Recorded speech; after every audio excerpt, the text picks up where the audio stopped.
Kuru Podcast. Kayaknya pas awal kita mulai kita masih belum kebayang nih ini podcast mau dibawa kemana. Tapi mari kita flashback sedikit background tentang Kuru Podcast setelah intro yang satu ini. Let's go!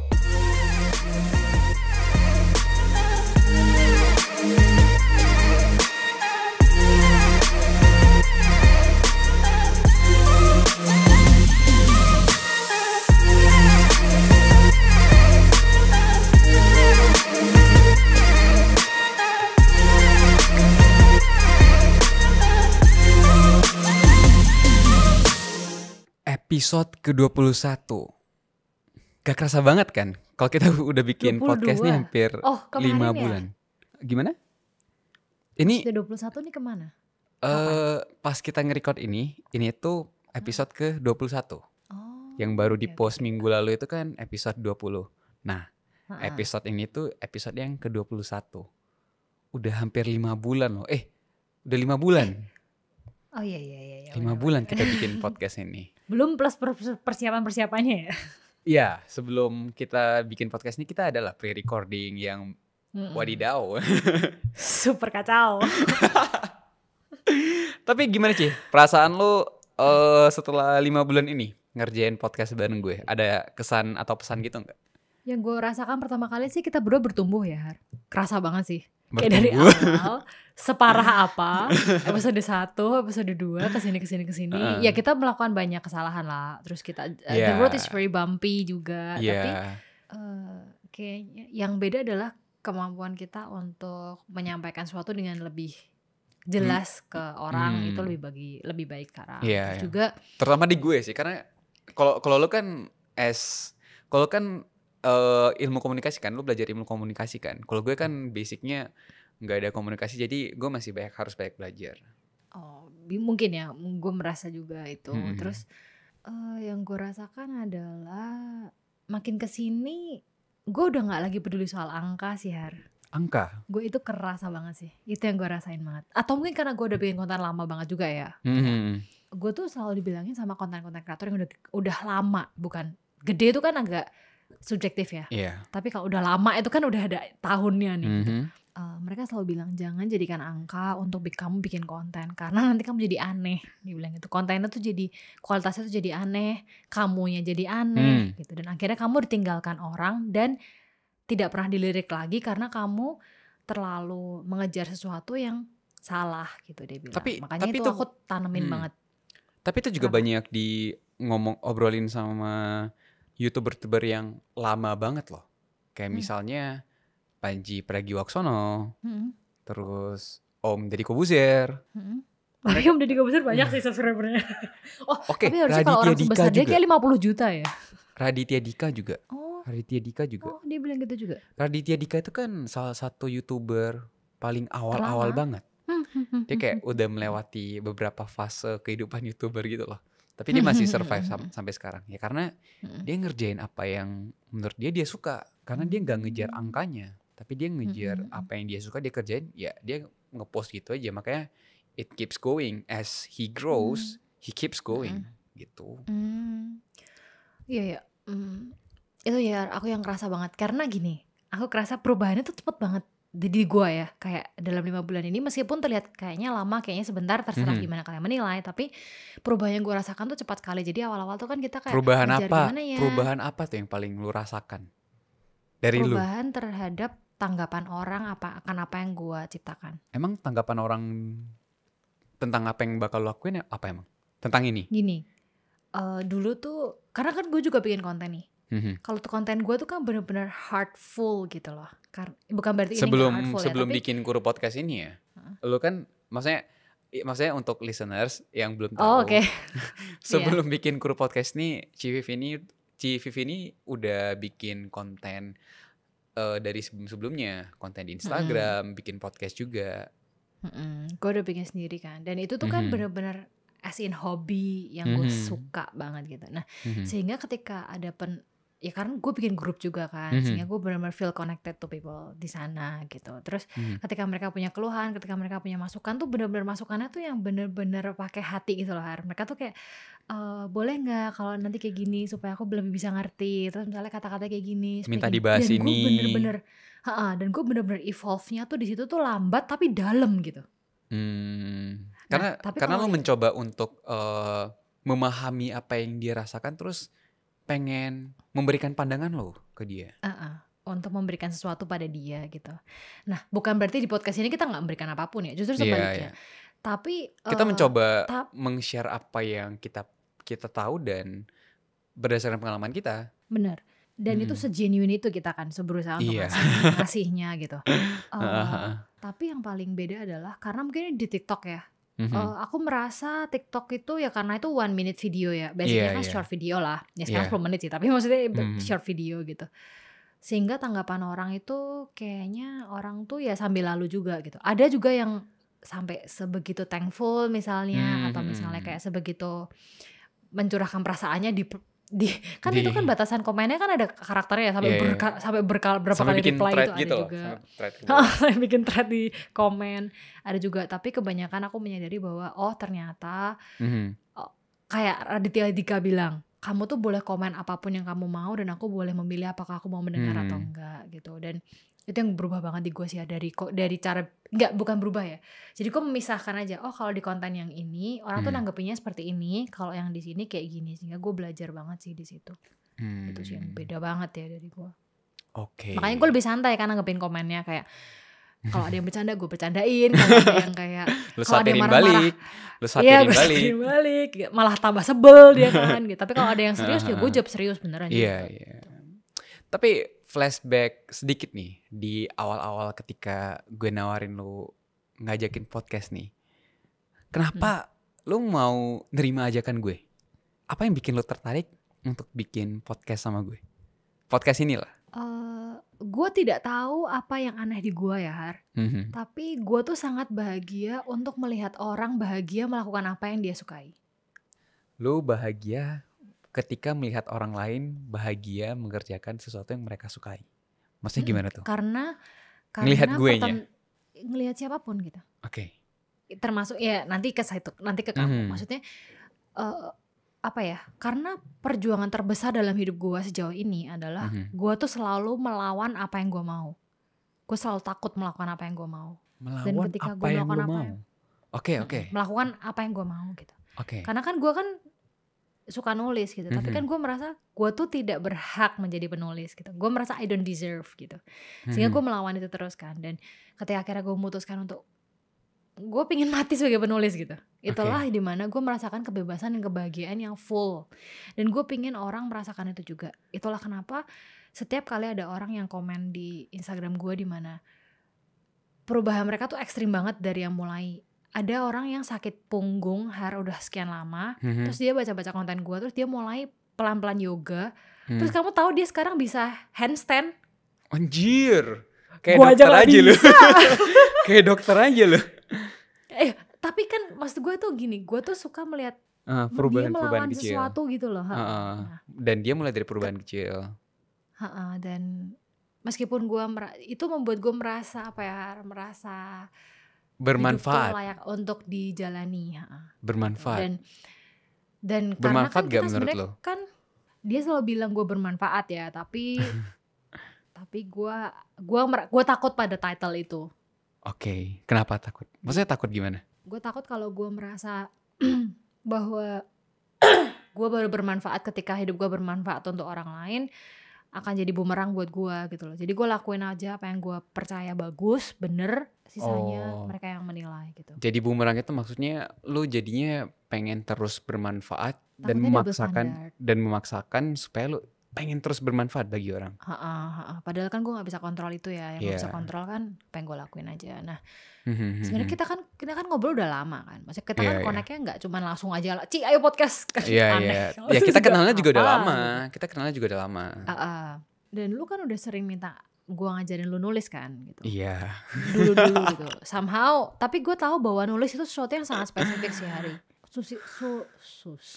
Sulit sekali untuk aku ngajarin orang nulis karena taste penulisanku tuh juga beda gitu. Gue ngerti. Dan makanya kemudian kita udah kenal lama, terus kamu kan sering nanya sama aku kayak aku tuh tahu bahwa kamu tuh lost gitu loh, kerasa karena aku pernah ada di sana. Pemuda tersesat. Iya. Boleh ditonton kontennya. Gue tuh kerasa lah orang-orang lost gitu, kayak sekarang yang ada di sekitar gue tahu lah kalau dia lagi lost gitu, kerasa gitu. Tapi kan gini, itu kan teamwork. Gue nggak bisa narik lu harus jalan juga, mencari jalan gitu loh. Jadi gue tuh selalu dalam setiap hubungan yang bertahan lama di hidup gue ya, pertemanannya udah puluhan tahun, gue tuh selalu orang yang diam dan menunggu untuk kamu siap gitu. Tapi kalau lu butuh orang, gue selalu ada gitu. Jadi gue tuh nggak pernah narik orang. Temen deket gue pasti tahu. Gue tuh nggak pernah nyeret orang, tuh nggak pernah narik. Kecuali life and death situation ya, beda ya. Kalau lu udah mau bunuh diri gitu ya gue tarik lah. Tapi kalau misalnya gue tahu bahwa lu masih in a safe zone gitu, gue akan nunggu gitu. Nah, lu kerasa dong. Gue juga kayak gitu sama lu. Gue nggak pernah nyeret. Iya. Tapi ya kan? Maksud pertanyaan gue adalah, kan lo tahu nih, gue pemuda tersesat. gue adalah salah satu contoh orang tersesat. Maksudnya ya gue yakin atau gue tahu di luar sana juga pasti banyak orang-orang tersesat lainnya yang mungkin kayak gue. Banyak banget. Tapi apa yang membuat lo yakin sama gue dan lo pengen bikin sesuatu untuk membantu gue menemukan jalan gue supaya nggak tersesat? Terdengar aku sangat tidak egois ya. Kayaknya aku gak sebaik itu kok Hari. Nggak mungkin kalau nggak mungkin orang setuju melakukan sesuatu ketika aku tidak mendapatkan benefitnya. Tidak mungkin. Buat aku benefitnya adalah I live up to my words aja gitu. Perjuanganku adalah menolong orang dalam quarter life crisis. Dan itu gue tahu rasa beratnya, dan gue pingin orang itu maju gitu loh pelan-pelan. Nah, tentu saja kalau ada tiba-tiba orang yang kayak datang aku, Ci, aku butuh modal usaha 200 juta. Sorry nih. Bukan itu tugas gue nih. Tugas gue ngarahin gimana lu mau bisnisnya gitu. Tapi karena lu datang dengan meminta sesuatu yang gue bisa kasih satu, itu dulu nomor satu. Kalau gue nggak bisa kasih, percuma lu minta sama gue. Ya kalau minta 1M, sono minta bang, nggak bisa juga. Tapi karena lu minta sesuatu yang gue bisa kasih, itu pertimbangan awalnya. Kedua, waktu lu datang ke gue juga gue nggak langsung setuju kok, Har. Iya. Lu inget kan gue minta apa sama lu? Iya. Yang gue minta tuh berat banget loh sebetulnya. Iya. Yang gue minta tuh komitmen dalam banget loh. Gue minta lu bikin bisnis proposal. Iya. Komitmen, ya kan?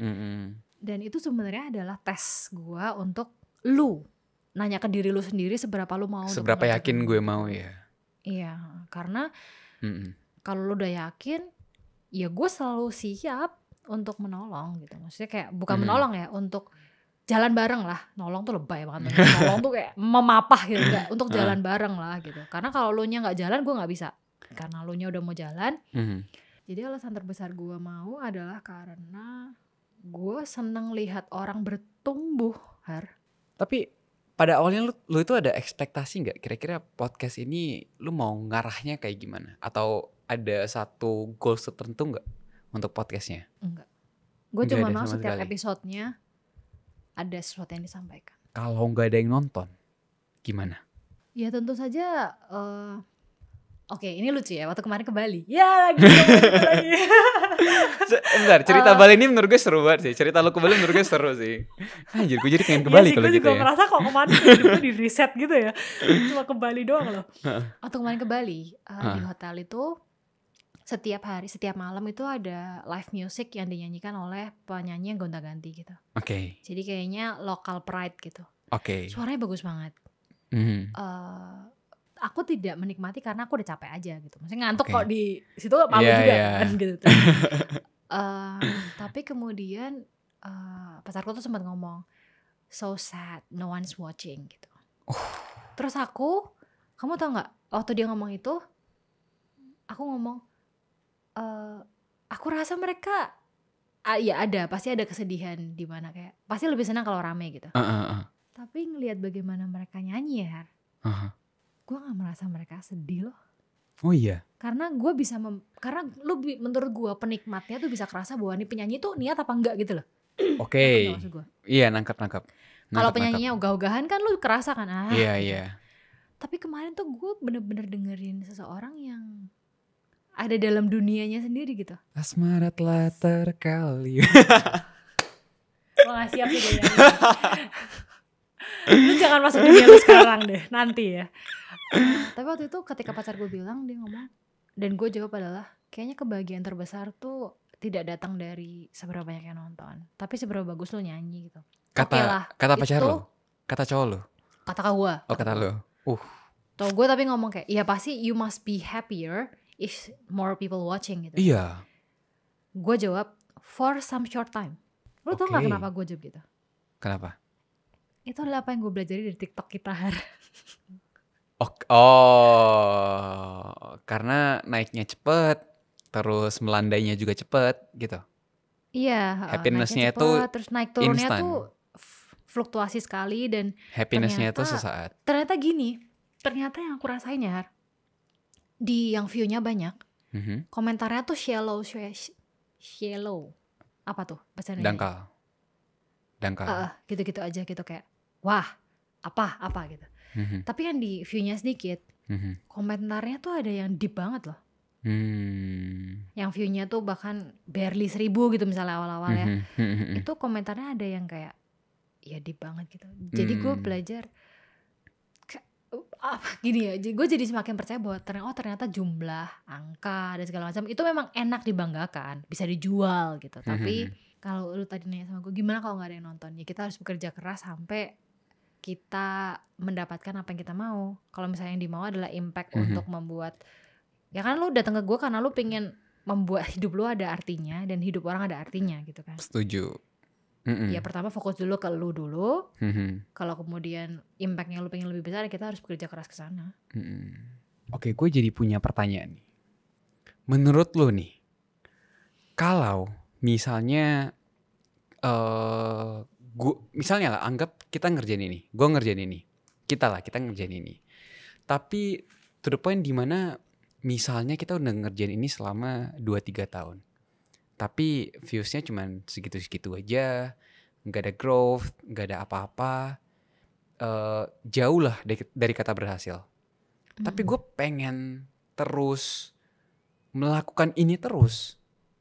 Tapi kan kalau dilihat secara realitanya, nggak ada orang yang mau nonton, nggak ada orang yang mau denger.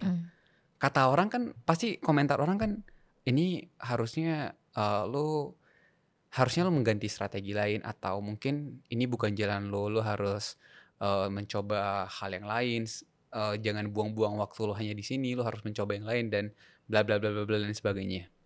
Menurut lo gue toxic gak kalau misalnya walaupun sampai 2-3 tahun ke depan gue gak ada hasil, tapi gue pengen terus mencobanya, itu kayak toxic gak sih buat gue? Karena kan gue gak realistis gitu. Keputusan lu itu menyakiti siapa? Gak menyakiti siapa-siapa. Nggak toxic berarti. Tapi kan itu kayak gimana ya? Itu seakan-akan kegagalan yang gue paksakan supaya gue, iya, kan bisa jadi kayak gitu. Lu setuju kalau itu kegagalan dulu nggak? Ya menurut gue gagal atau enggaknya kan masih belum tahu kan. Mana tahu di tahun misalnya di tahun keempat tiba-tiba gue pivot, kan kita nggak tahu. Cuman masalahnya adalah toxic gak sih untuk gue merasa kalau misalnya ini bisa jalan, walaupun orang-orang di sekitar gue tuh udah melihat, oh ini lo harusnya nggak buang-buang waktu di sini, lo harus mencari sesuatu yang lain lah. Oke, gue ngerti nih arahnya ke ini ya, yang lagi rame toxic positivity ya. Lu terlalu positif, lu lebay, denial itu kan yang lagi rame. Mungkin anggapannya gue terlalu apa ya? Ya terlalu positif lah. Gue kayak bisa juga dikatakan wishful thinking, dimana gue menganggap oh ini bakal jalan, jadi gue harus terus semangat terus, setiap rintangan itu ya harus bisa gue hadapin bla bla bla bla bla. Menurut lu gimana?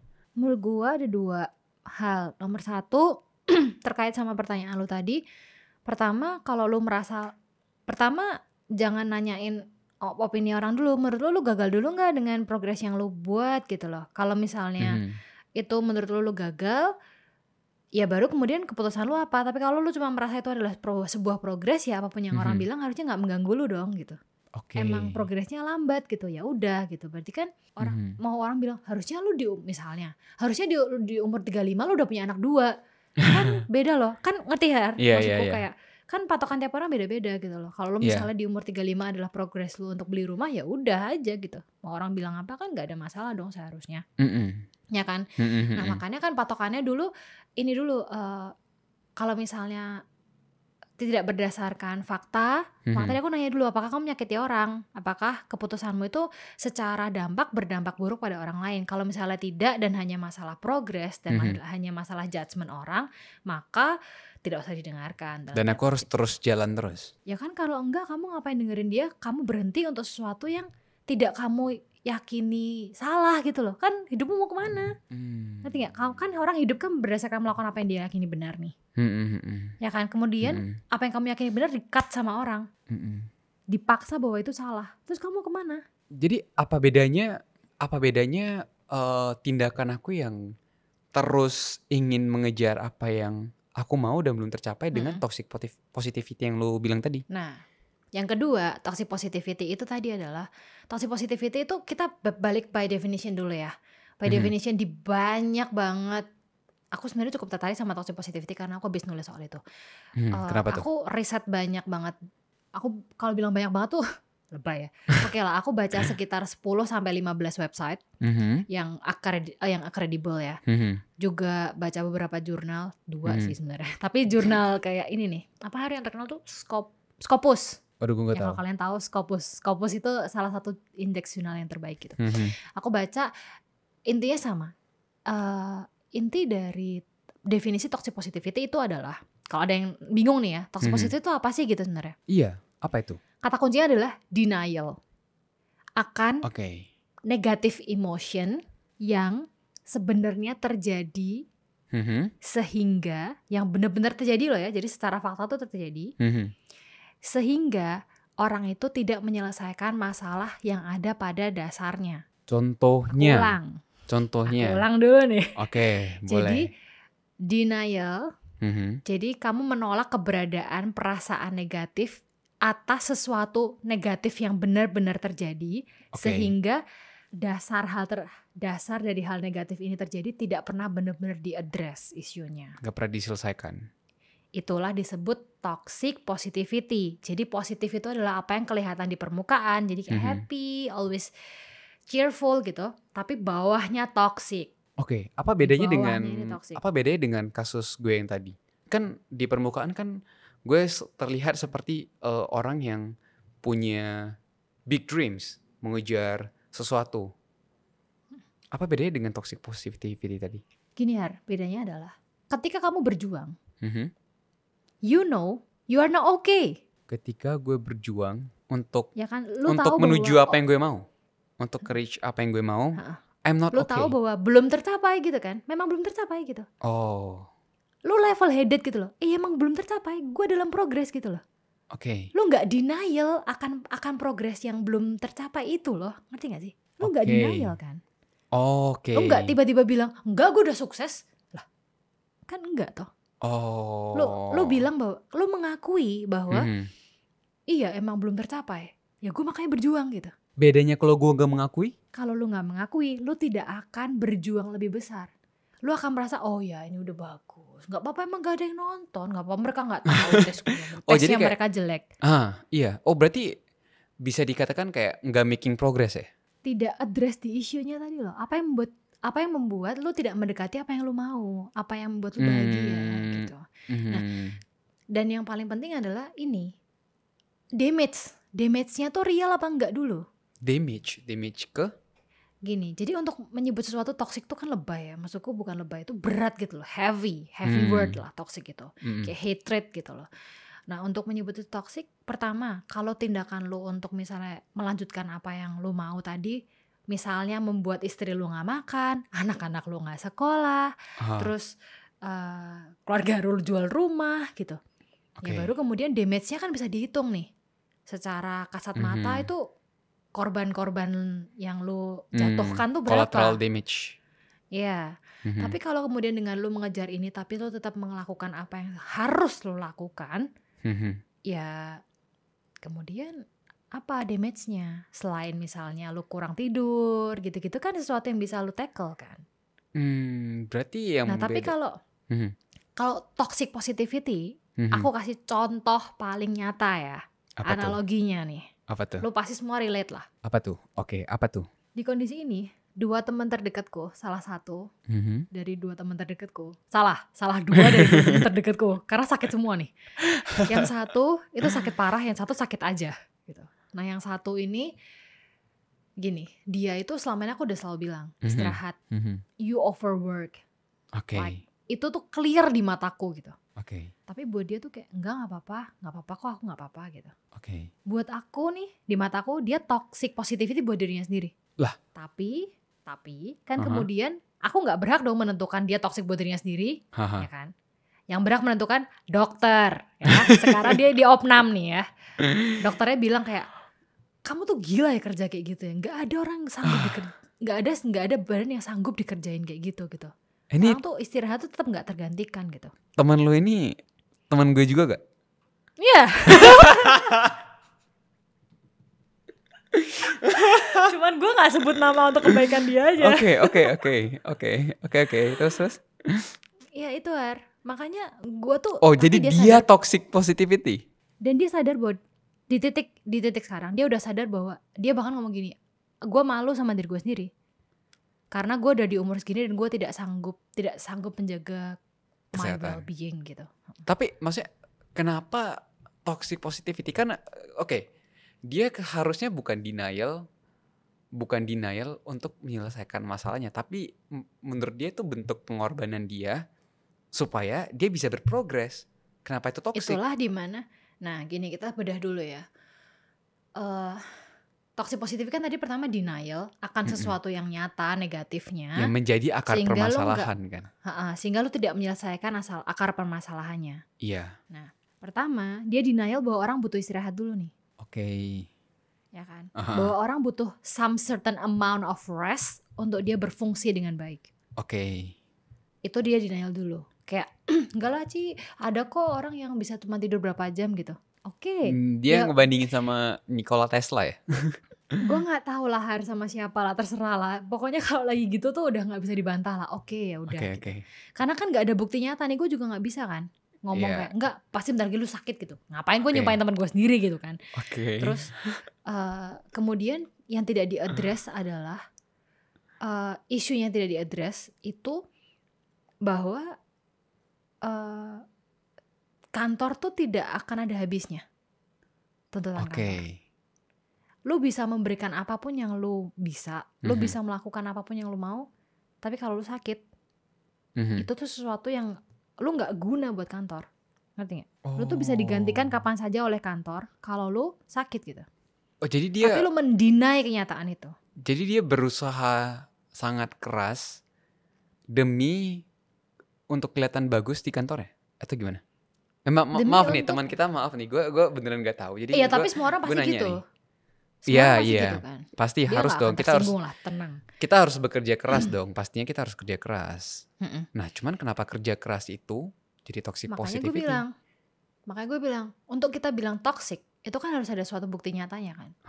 Semua yang dia lakukan selama ini nggak toxic sampai dia masuk rumah sakit. Nangkap nggak maksud gue? Jadi untuk orang bener-bener mau ngomongin itu toxic positivity, menurut gue harus ada base damage-nya tadi loh. Yang nyata, yang lu baru benar-benar bisa bilang bahwa oh iya, semua yang gue lakukan selama ini itu denial akan sesuatu yang gue butuhkan, yang gue tidak bisa gantikan, dasar yang tidak akan bisa gue gantikan itu my well-being gitu loh. Karena orang sering ya kayak enggak, gue nggak apa-apa, itu kan denial toh Lu kalau udah ngantuk, lu butuh tidur, terus lu merasa enggak, manusia nggak butuh tidur, itu ngerti nggak? Itu tuh denial parah. Gue kasih tahu ya, lu makin tua lu butuh tidur, gue kasih tahu ya. Bentar, teman kita atau ke siapa nih? Ke teman kita ini? Semua orang. Semua orang butuh tahu. Oke, terus? Terus teman gue satu lagi, dia tuh sibuk banget kerjaannya. Dimana dia tidak punya kesempatan untuk minum dan ke kamar mandi gitu. gue bilang kan nggak bisa, manusia tuh butuh ekskresi. Gue anak farmasi nih, gue tahu nih bagaimana sistem tubuh bekerja nih. Tubuh lu tuh butuh sejumlah cairan dan harus mengeluarkan sejumlah cairan untuk jantung lu, ginjal lu bekerja dengan baik gitu loh. Iya. Ya gimana sih kalau jantung lu berhenti tuh mau kerja apa? Itu kan emosi ya kalau ngomong kayak gitu. Tapi kan kemudian pengetahuanku yang cukup ini, kalau aku transfer knowledge nih ke orang yang awam kan denial pasti loh, ngerti nggak? Dia saking sibuk, kerja tubuh tuh udah pasti. Dia saking sibuk lupa pipis, lupa pup, lupa minum gitu, lupa pipis sama lupa minum. Ini juga orang yang gue tahu nggak? Enggak. Oh. Nah, temen gue kan nggak ya kebetulan tadi sama. karena gue tahu ada temen lu yang nggak minum, terus kayak kaktus. Oh ya tahu. Tapi tuh nggak apa-apa, tuh sehat banget. Gue juga jengkel tuh yang itu. Gak tahu kenapa deh. Teori gue nggak terbukti di dia. Tapi gini, tapi yang gue jelaskan di teman gue ini kan ya makanya karena kan gue nggak tahu ketika damage-nya belum terjadi ya. Iya. Kadang-kadang kalau misalnya gue terlalu pengen membuktikan bahwa lu tuh akan sakit, ya gue teman macam apa gitu ya kan. Gue ya mensupport aja sampai ya udah terbukti aja damage-nya, dokternya ngomong kamu infeksi kencing, saluran kencing. Anjir. Ya udah dong. Anjir. Terus dia baru ngomong ke gue, gue menyesal. Tapi itu contoh toxic positivity yang baru loh. Karena contoh toxic positivity yang di contoh gue adalah yang gue tangkap adalah ketika orang itu kelihatan sibuk mengerjakan sesuatu, tapi pada kenyataannya dia itu nggak ngerjain apa-apa. For the sake of kelihatan sibuk, terus untuk mengerjakan sesuatu, terus supaya orang tahu dia sibuk. Ngerti gak? Kebayang gak? Kebayang sih. Kebayang maksud gue gak? Dia kebayang. Jadi makanya iya terus kasih gue gambaran lagi. Jadi dia itu pengen orang itu tahu bahwasanya itu dia punya goals yang tinggi. Ya kan, dia punya dream, dia punya goals yang pengen dia raih. Jadi dia pengen kelihatan sibuk. Pengen kelihatan sibuk, seakan-akan dia lagi mengejar goalsnya dia. Padahal selama ini dia gak punya progres apa-apa. Jadi progresnya itu bohong. Nah, menurut gue itu toxic positivity di mana dia ingin dicap orang itu punya goals. Jadi dia menganggap itu sesuatu yang positif. Sibuk itu sama dengan positif. Yang which is pada kenyataannya padahal dia nggak sibuk sama sekali. Dia cuma kelihatan sibuk supaya supaya orang melihat dia tuh orang yang selalu positif. Tapi pada kenyataannya dia tuh nggak ada progres sama sekali. Pengen oke lah dia mau ngerjain sesuatu, tapi dia nggak benar-benar serius mengerjakan sesuatu. Jadi toxic positivity-nya itu menurut gue ketika dia ingin pengakuan orang lain bahwasanya tuh dia itu orangnya positif. Kebayang? Aduh, kebayang banget sih. Di pikiran gue dari tadi tuh, lah itu bukan namanya bullshit ya, Har? Oke, itu sederhananya. Itu namanya kalau di zaman dulu kayak NATO ya, no action talk only. Ya sih, sekarang namanya bagus banget nih, toxic positivity. Gila, tapi gue ngerti maksud lo. Tapi gue akan jelasin kenapa itu terjadi, Har. Kenapa? Tapi itu termasuk toxic positivity nggak? Termasuk. Dan itu sama kayak apa yang dua teman gue lakukan sebenarnya. Mereka toxic buat dirinya sendiri kan. Mendenial apa yang terjadi untuk sesuatu yang mereka bayangkan itu bukan sebuah masalah. Gue ngomong sekali lagi ya. Mendenial apa yang terjadi untuk sesuatu yang mereka bayangkan bukan sebuah masalah. Jadi untuk teman-teman gue tadi, mereka merasa bahwa sakit itu bukan masalah. Mereka mendenial kesehatan mereka. Betul. Jadi kalau teman gue ini orang ini mendenial omong kosongnya. Oke. Ya benar kan. Sehingga dia tidak address masalah dia sesungguhnya itu adalah udah lu berhenti, tutup mulut, kerja keras. Sebenarnya kan just do it. Yang ngomong sih boleh ya. Ngomong untuk dikenal orang positif terserah lu mau ngomong apa. Tapi kan kalau omongan itu jadi sebuah denial dan tidak address masalah, disitulah toxic Oh. positivity gitu. Tapi kalau orang itu ngomongnya gede, kerjaannya gede, ya itu namanya big Ya. dreamer ya. Ya kan? Iya Maksudnya iya. kan Oh berarti gitu. omong kosongnya dia itu dia mengdenial bosnya tuh dia lagi bullshitting. Iya, halah, ya kan? Oke. Dia ngomong besar untuk menutupi perasaan kosongnya tadi, ya makanya sehingga orang merasa lu kayak toxic buat diri lu sendiri lah gitu loh kayaknya. Berarti benar Ya kan? dong. Berarti benar dong kasusnya, contoh kasusnya. Sama mirip sama kayak teman gue itu kan kayak nggak Ci, aku nggak apa-apa ya, lu sekarang berbaring di opnam gini masih bilang nggak apa-apa, gue tabok juga loh kan. Oh iya dia. Gimana loh? Teman kita dia bilang dia nggak apa-apa. Ya dia masih bilang kayak enggak, ini masih nggak apa-apa loh. Terus aku Ya terus aku jelasin gini ya, tubuh tuh kayak gini. Terus dia baru kayak oke, I feel sorry for myself. Dia kira kayak gitu. Ngerti nggak? Ya ampun, Makanya oke. denial itu berat banget. Itulah kenapa Oke. akhirnya mungkin muncullah istilah toxic, karena mungkin bisa seberat itu orang denial gitu loh, Ari. Kalau di kasus teman aku nih, pada akhirnya dia kan jadi kayak gimana? Kalau misalnya dia toxic itu, kalau misalnya teman kita yang kebetulan sakit itu kan, konsekuensinya adalah dia jatuh sakit karena dia mengdenial kesehatan dia. Kalau misalnya teman gue tadi nih, contoh kasus teman gue tadi nih, dia yang mengdenial bosnya dia lagi bullshitting. Konsekuensi yang akan dia terima apa? Oke, lu gak usah ngomongin temen lu dulu. Gue kasih contoh yang akan relate ke lu ya. Apa tuh? Ini temen kita yang udah masuk rumah sakit nih. Dia masuk rumah sakit gak cuma sekali loh. Oke. Dia masuk rumah sakit, keluar, dia kerja kayak gitu lagi karena dia merasa kemarin itu cuma ada error. Dia masuk rumah sakit lagi, keluar, masuk lagi 3 kali nih. Oke, pertanyaan gue adalah rumah sakit itu dibayar gak? Dibayar kantornya atau enggak? Enggak, asuransi. Oke, asuransi dari kantor atau asuransi yang dia beli sendiri? Wah, gue gak nanya lagi, gue bukan agennya nih, gue gak tahu. Nggak, gue gak tahu sebenarnya karena gue gak peduli. Maksudnya Lu gue gak terlalu peduli sama teman soal- kita? Gue gak peduli soal duit bayarnya. Gue peduli dia udah 3 kali dan gue emosi. Itu yang lebih gue peduliin. Oke. Gue gak peduli kayak, emang lu bisa bayar gitu? Enggak. Tapi gue lebih kayak, terus aja lu udah jadi Ya member, tapi kan member rumah sakit kan. Enggak, kalau nanya sama gue, konsekuensinya apa? Ya kalau dia gak sadar dia denial, ya kan sama kayak teman kita itu. Ya kan terus jatuh lagi aja. Oke, gue pengen tahu sih kalau teman gue nanti bakal jatuhnya kayak gimana? Kan dia bullshit Ya nih. mungkin jatuhnya, ya aku gak tahu kalau gini, kalau teman kita yang itu Kalau itu kan Nggak sebut. kelihatan kan udah hampir kesebut nih. kenyataannya. Iya, karena kalau misalnya teman kita yang itu kan ada datanya nih. Iya, udah masuk Ya rumah kan, sakit ada nih. datanya. Udah masuk rumah sakit. Nah, tapi kalau teman lo yang itu makanya akan lebih susah buat dia untuk keluar dari denialnya dia. Oh, karena itu enggak Ya orang yang berhubungan. udah ada datanya aja susah gitu, apalagi orang kayak gitu kan yang Oh, karena yang, belum "Emang apa? kejadian. Emang apa? Iya, emang apa dampaknya? Nggak apa-apa kan? Nah, tapi gue akan jelasin kenapa itu terjadi, Har. Gini, dari salah satu jurnal yang aku baca itu, jadi ternyata efek dari toxic positivity itu kenapa sampai orang nyebutnya toxic itu karena memang dangerous itu, Har. Kalau efek jangka panjangnya. Jadi kalau misalnya lu nggak sadar lu denial ya, itu efeknya akan pertama lu akan menimbulkan kesengsaraan yang lu tidak sadar. Ya tadi kayak teman kita tadi loh. Masuk rumah sakit 3 kali. Dia nggak sadar gitu. Iya kan? Dia menimbulkan kesengsaraan yang unnecessarily dalam tanda kutip. Oke. Lu tuh butuh istirahat loh. Apa sih susahnya gitu loh. Hmm. Ya kan, ngerti gak sih? Iya, Dasarnya iya, tuh iya. itu gitu.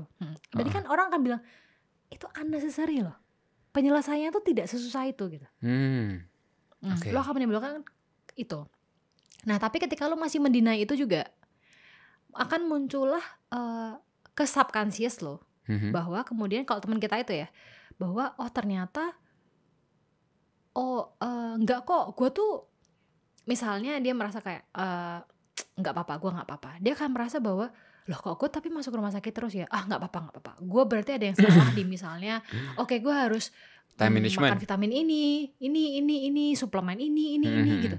Jadi address masalahnya tuh nggak diadres. Nah kemudian dia akan jadi muncullah kepribadian yang lain bahwa enggak, tapi kan orang tuh menilai yang paling positif itu adalah orang yang hard work gitu. Iya, Orang yang tidur tuh lemah gitu. Benar. Ya kan, dia melihat bahwa orang tidur tuh lemah. Nah lu akan terus menyembunyikan kebutuhan lu untuk istirahat itu sampai kemudian lu selalu berusaha mendefinisikan diri lu sebagai pekerja keras. Nah kemudian ketika suatu saat muncul penyakit-penyakit itu akan kemudian menjadi, lu tuh akan merasa bahwa lu tuh harusnya gak boleh lemah gitu loh, Har.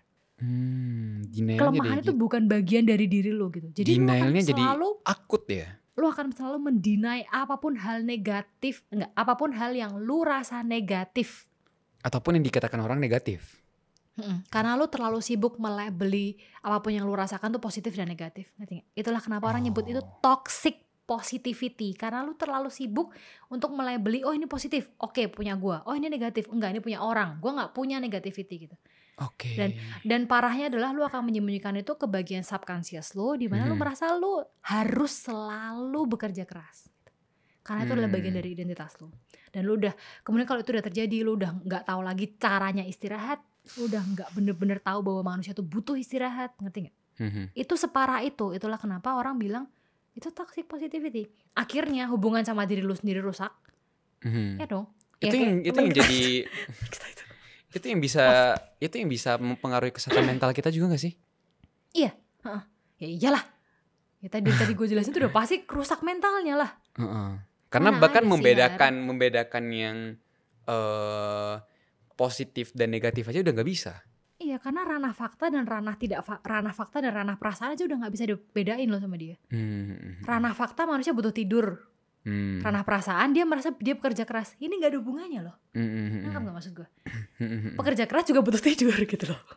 Tapi disclaimer ya. Tapi disclaimer ya. Maksudnya belum tentu kita ngobrol berdiskusi tentang toxic positivity, belum tentu kita nantinya juga akan bisa menyadari bahwasanya kita sendiri tuh toxic loh.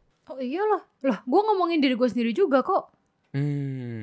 Kita tuh nggak pernah bisa lepas dari masalah apapun yang mungkin terjadi, tapi ketika kita mengetahuinya dulu, setidaknya ketika itu terjadi, kemudian kita tahu bahwa kita tuh seberapa denial gitu loh.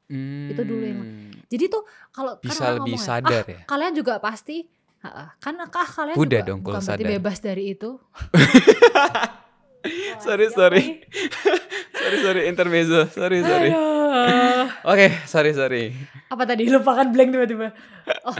Kita Sadar. ngobrolin ini bukan berarti kita tuh bebas loh, Hari. Iya, ini benar. tuh terjadi pada setiap manusia saja, dan kita tuh ngobrolin supaya ini loh terjadi loh gitu. Dan ini juga Sadarlah, bisa jadi gitu, bahan bagian dari kita buat. Iya, dan ini juga bisa jadi bahan kita buat belajar.